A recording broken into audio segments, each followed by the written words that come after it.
Hello students. In this video, we're going to dive into the fascinating world of ecosystems, where we'll explore how living and non-living things work together to create these amazing natural communities. Let's start with habitats, the places where plants and animals live. A habitat is like the home of these organisms, providing everything they need to survive. What's really cool is that different species can share the same habitat. For instance, think of a pond. It can be home to fish, frogs, plants, insects, and more, all coexisting in the same space. Now, to better understand these habitats, we need to talk about the abiotic components, the non-living parts of an environment. These include air, water, rocks, soil, and sunlight. Even though they aren't alive, abiotic components are super important because they create the conditions that living things need to thrive. Moving on to the living parts of an ecosystem, known as biotic components. Let's think about what makes something living. Living organisms are unique because they are made of cells, they need food to survive, they grow, breathe, respond to their surroundings, reproduce, excrete waste, move around, and adapt over time to their environment. We can group these biotic components into three categories: producers, consumers, and decomposers. Producers, like plants and some bacteria, are the ones that kickstart the food chain. They make their own food using sunlight through a process called photosynthesis. This energy is then passed along to other organisms in the ecosystem. Consumers are the animals that rely on other organisms for food.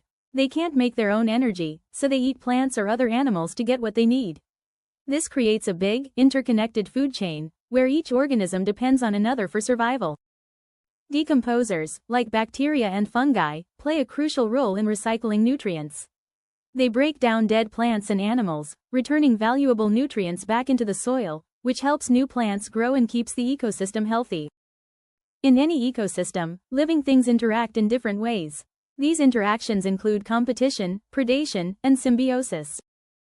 Competition happens when organisms vie for the same resources, like food, water, or space. It's a bit like a race to see who can get what they need first. Predation is when one animal hunts and eats another, such as a lion chasing down a zebra for dinner. It's a natural part of the food chain. Symbiosis is a fascinating type of interaction where different species live together in close relationships. Sometimes they help each other out, like bees and flowers, or sometimes one benefits while the other isn't affected, or even at the other's expense. Now, let's explore how organisms survive and thrive in their habitats through adaptation and acclimatization. Adaptation is a long-term process where living things develop special features that help them survive in their environment. For example, camels have evolved to have long legs and humps that store water, making them perfectly suited for life in the desert. On the other hand, acclimatization is a quicker process. It's how an organism adjusts to changes in its environment. For instance, if you move to a colder place, your body might quickly get used to the chilly weather, helping you stay warm.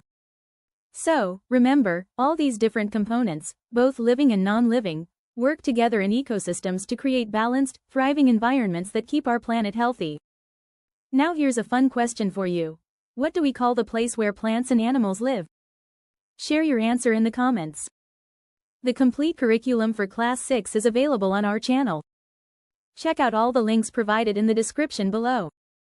Please make sure to like, share, and comment for more such videos.